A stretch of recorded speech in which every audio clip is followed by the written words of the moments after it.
No one. You were narrating again. I was not. Just doing the mission log. You do know no one ever listens to those. I know that. Narrating helps me focus. Ready, Captain Lightyear? Ready as I'll ever be, Commander Hawthorne. This is exciting. A new adventure. I'm gonna grant you 4 minutes to be off planet, but then you come right back to us. To infinity. And beyond. You are clear for hyperlaunch. Beep boop, beep boop, beep boop.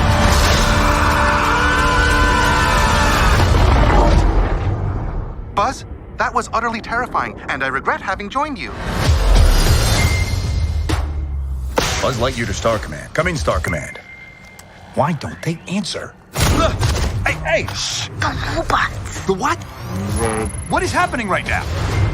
Alicia? Oh no, that's my grandmother. But, Socks, how long were we gone? Meow, meow, meow, meow, meow. 62 years, 7 months, and 5 days. Aloha. This is Trinidad, the Island Man, your Island Man, coming to you live once again from beautiful Hawaii here on the island of Oahu, bringing you, yes you, the best movie reviews on the entire island of Oahu. And yes, this is Trinidad, the Island Man, your Island Man. And last night, Thursday night, opening weekend of the new movie Buzz Lightyear, actually just titled Lightyear. Well, remember our rating scale. Shock a thumbs up, it's good to see, I recommend it. Shock a thumbs down, it's junk, I don't recommend it. And for Lightyear, a new interpretation of the classic Toy Story character Buzz Lightyear, it is a shock a thumbs up. Now let me just tell you that yes, there has been some controversy with the critic rating and the audience rating score for this movie. For me, it knocked it out of the park, but there are a few questions about it that I can understand why some people might have a problem with it. You know, it is certainly not the, you know, Toy Story character, the Buzz Lightyear, that we are accustomed to. Now, in this, Chris Evans does the voice of Buzz Lightyear.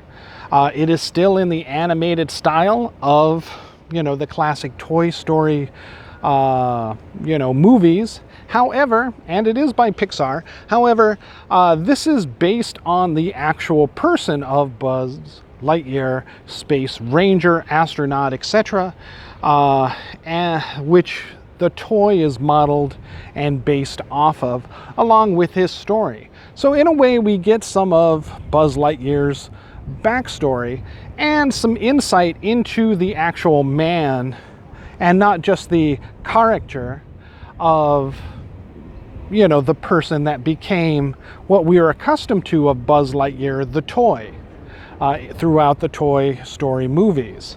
That's like as if, you know, Woody, the actual Woody guy, might have been like Clint Eastwood, but then we get in the Toy Story series, you know, the Woody that we're all used to.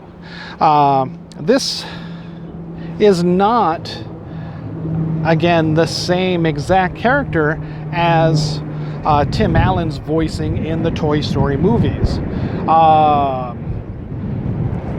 As it is supposed to be real life, our astronauts find themselves marooned, just like it says on the trailer, on a planet. And we discover that it is somewhat due to Buzz Lightyear's own failures in piloting that gets them crash landed or stuck on this planet. And he is darn determined to make his mistake right and to rescue everyone off of this planet so that they can continue their mission exploring up in space. However, that's primarily probably what most of the problems are about in this, because we don't see the overconfident Lightyear that Tim Allen voiced as the toy in the Toy Story series. We get a man who's filled with doubt. Yes, he has some bravado and self-confidence that he exhibits to himself and to others to help him get through the tough moments of his missions. However, we see much more a character as voiced by Chris Evans, much more a person haunted by his own mistakes of his past, his own doubts, and fear of letting those who put their faith in him down. And as a result of that, he wishes basically to be a loner. He's not going to put anyone more at risk or jeopardize them when he can just, hey, I can just jeopardize myself because I've already messed up. It doesn't matter if I mess up again, as long as I set it right, even if my life might be lost because of it. And so thus you get what you see in the trailer, him continuing to test this new hyperdrive crystal fuel that their original fuel cell for the ship was damaged when they were marooned on the planet. So they attempt to create a new one, and in doing these subsequent tests, basically he falls into the problem of, now this is going to have some spoilers, of the Einstein, faster than light time travel problem, which is an actual Einsteinian physics problem. As the faster you go in space, time slows down for the person moving faster than light. And thus, so in all of these test flights, and there are several, 4-minute flights as he's testing out this fuel, which, is almost there each time, but not quite perfected. And so his mission fails to go faster than light. But in going faster than everyone else who's still on the planet, he, advances at least 4 years in the future each time he's testing these fuel rods. So all his friends, the people that he's known, that are putting their faith in him to test this fuel that he's trying to save and get off this planet, are slowly, or well, to him, quickly aging. And soon he finds himself face to face with the grandchildren of those he was marooned with. And they're fighting a terrible battle against alien invaders onto this planet that seem determined to destroy the colony that has now been built and set up over the many, many years, just mere minutes, maybe an hour, for what Buzz Lightyear faces in his vision of it. And that alien invader would be Zorg and his robotic troops from the classic Toy Story series. And now we also get some backstory to Zorg. We find out who Zorg actually is and why he is the sworn enemy of Buzz Lightyear. And again, this is going to have some major spoilers in it. We turn out to discover that Zorg is no other than an old man Buzz Lightyear, having traveled to the vast, far, far future, because he was able to go faster than light.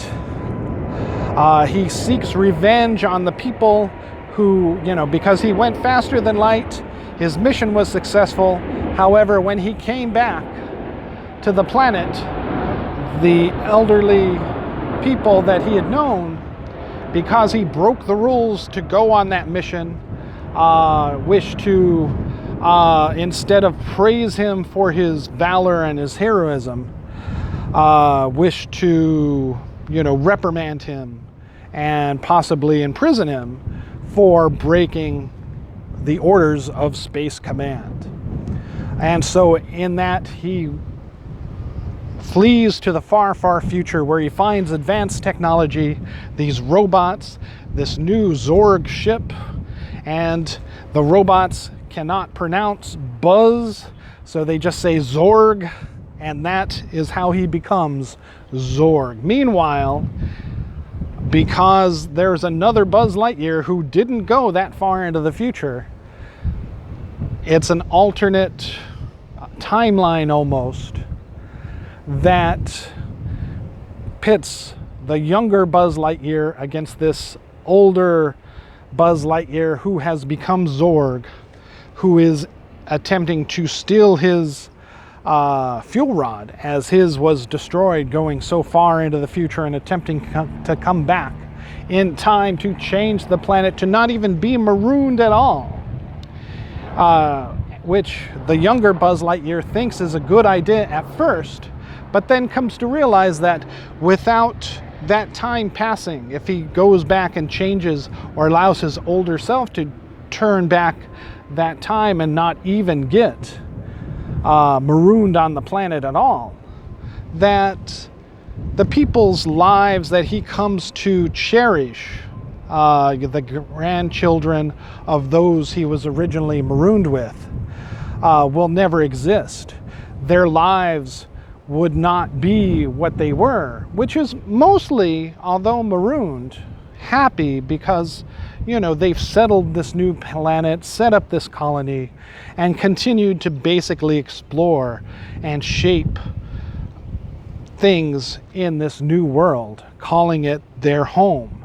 Whereas for him, being gone just mere minutes after generations for those on the planet, he doesn't understand why they wouldn't just want to forget all that anyways and be more like him, who had never experienced those years, that time of settling down and finding happiness, families, etc., getting married, having children, living a life as best they could, as challenging as it may be. Ultimately, they find themselves happy with that life. And the younger Buzz Lightyear comes to the enlightened moment that, you know, maybe I shouldn't take that away from them. They've lived a life, they've had great children, and overall were very happy. And so he's unable to convince Zorg, his future self, to stop that, and so he is pitted against him directly, and him and his new team, made up of the grandchildren of those who he had originally been marooned with, decide to fight against Zorg and stop him. So yes, I can see why some people have a problem with this. It does change dramatically what the initial impressions of Buzz Lightyear the toy was. Being a fearless, heroic hero of a space commander, and to being just more human, but not only that, as in more human, but also becoming the villain that he is so pitted against, Zorg himself. You know, and then, yeah, so that does change a little bit of the you know, interpreted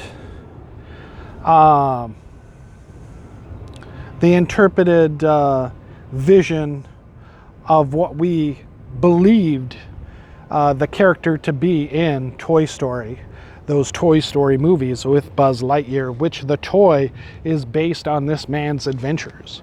It is possible, you know, that maybe when this colony had left, these explorers had left human, that's where Andy and the toys, you know, based upon him, that they were lost forever, you know, and Space Command, that's, you know, but then where does Zorg fit into that?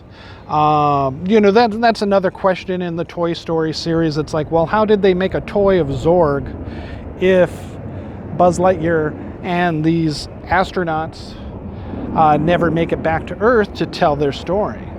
But, you know, it is left up for a continuation, for a new franchise, for Buzz Lightyear to continue on. So it is possible that they will eventually make it back to Earth, and then the toy will be molded into, you know, the Buzz Lightyear toy, and then Andy can purchase the toy, or his parents purchase the toy for him, and, you know, those adventures with Woody will thus continue. But as far in the future as this seems to be for at least these colonists, that also becomes problematic for the history of Toy Story, because, you know, they're driving normal cars. It looks like normal, you know, everyday life on Earth in the Toy Story genres, movies. So the timeline doesn't really mix up with, how does, in the far, far future, Zorg become, the villain of Buzz Lightyear, and how was that already played out on Earth in what appears to be 20th century Earth when Andy has the toys. Lots of little questions and, broken story plot lines and plot threads that don't quite connect as of yet, but perhaps in future movies of the Lightyear saga we'll get answers to those, but we'll just have to wait and see.